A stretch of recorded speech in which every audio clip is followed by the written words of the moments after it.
Hey, author Matthew Rozell here. Thanks for letting me interrupt your day. In a former life, I was a high school history teacher.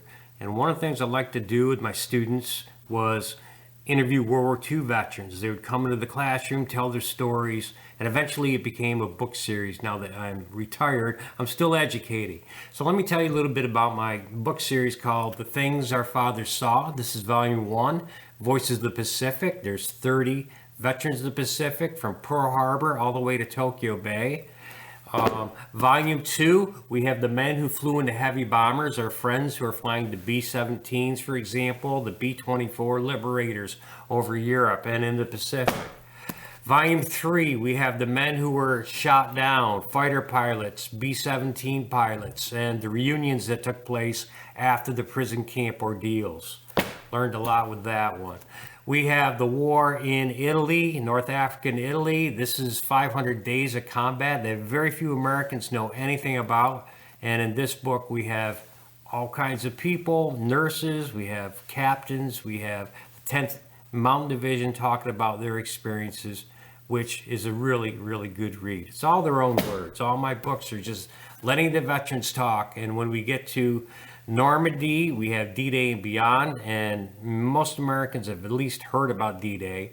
Here we talk to the guys who are at Omaha Beach, fighting inland from Utah Beach, etc., all the way through the summer of 1944. Which leads us to the book on the Battle of the Bulge, which was Hitler's last counteroffensive. It was massive. 19,000 American GIs died in a 6-week time period, average age 19, and in this book, their friends tell their stories. Again, all their own words. We were just the conduits. Finally, we get across the Rhine River in the spring of 1945 in Europe, and here we have the guys who were fighting 18 hours a day, overrunning towns and villages, and they also overran our concentration camps that we learned about, and the men were traumatized. And this is a really good read.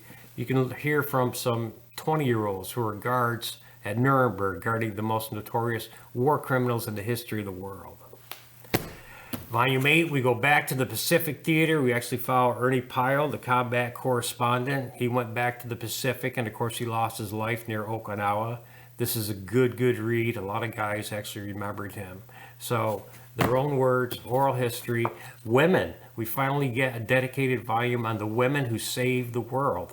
They were the ones who went into the factories, the ones who lost their jobs when the men came home, gave birth to, several of the women's rights movement, for example, social movements after the war.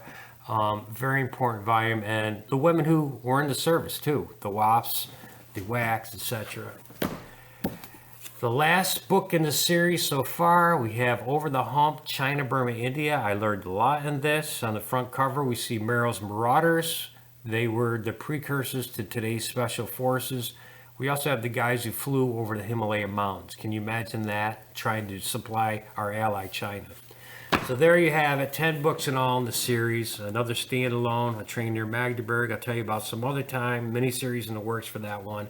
But I'm really glad you took the time to listen to me. And we ship these books direct, straight from the author's house in upstate New York.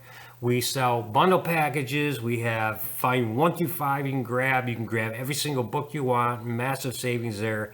We have hardcover, paperback. We have audiobook, and we have ebook, digital ebook. So whatever you want, we're here to accommodate you. We just don't want these stories to be forgotten. So thanks for your time, and check us out, MatthewRozellBooks.com.